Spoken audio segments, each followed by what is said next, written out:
But of course, you and I have both been in those situations, right? You had Superman. Yeah. People keep asking you, what happened? Did you get dropped from Superman? Bassem Youssef is an Egyptian comedian, writer, producer, surgeon, and television host. The topic of discussion is, did Hollywood blacklist him after he spoke out against Israel and the Palestine conflict? Some believe he was dropped from James Gunn's Superman movie. Let's check out the clip.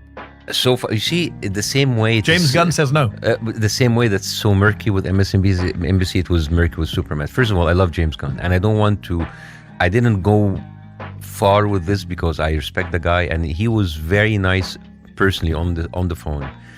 What happened is that they sent me an audition as I was flying to Dubai. I had an event there, and I did the audition, put it there. It's like, I never get auditions. There's like a million people they're gonna audition for this role. I'm not gonna get it. An hour later, my agent called me. James Gunn loves it. He wants to interview you. It's like, once you land in Dubai, you need to have this interview with him because the SAG-AFTRA strike is going to start. So you cannot have any conversation with any directors or actors. So I went there. He loved my audition. It's like, we have you, and he told me about the plot of the movie, and he told me about like who's on the movie. It's like, I'd like to talk to the people that I choose, so we know that we have good chemistry. It was great. It's like, in the business of acting, that means you got the role. 4 months goes by.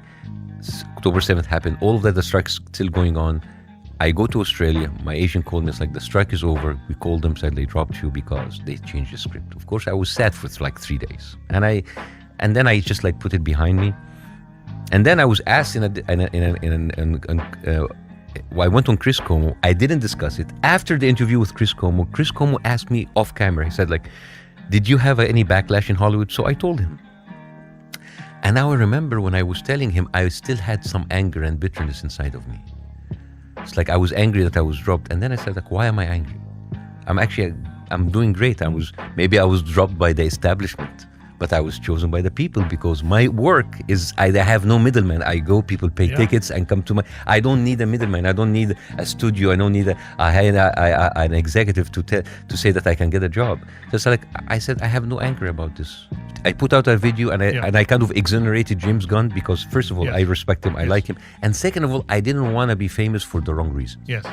I didn't want to go along. Don't worry, Bassem. There's one thing we can say about you. You are certainly not famous for the wrong reasons. No, but like, you don't want to victimize yourself, like other people do. And also, let me just tell everyone at home, Bassem's a brilliant actor. I watched Lioness.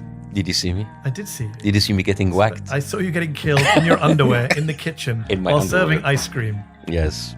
You're the big terrorist baddie. Yes. You did play a terrorist. I did. I mean, hey, the money was good. The money. I'm glad you decided to do a very different role from the roles our people take. Yes, but hey, I was a very charming terrorist. I swear to God, I didn't realize it was you. Yeah. Until after. Bassem Youssef. That was Bassem. I was giving her. You did it. That's the power of your acting. Turned into someone else. You turned into a charming ice cream eating jihadist. It's very nicely done, and then got whacked.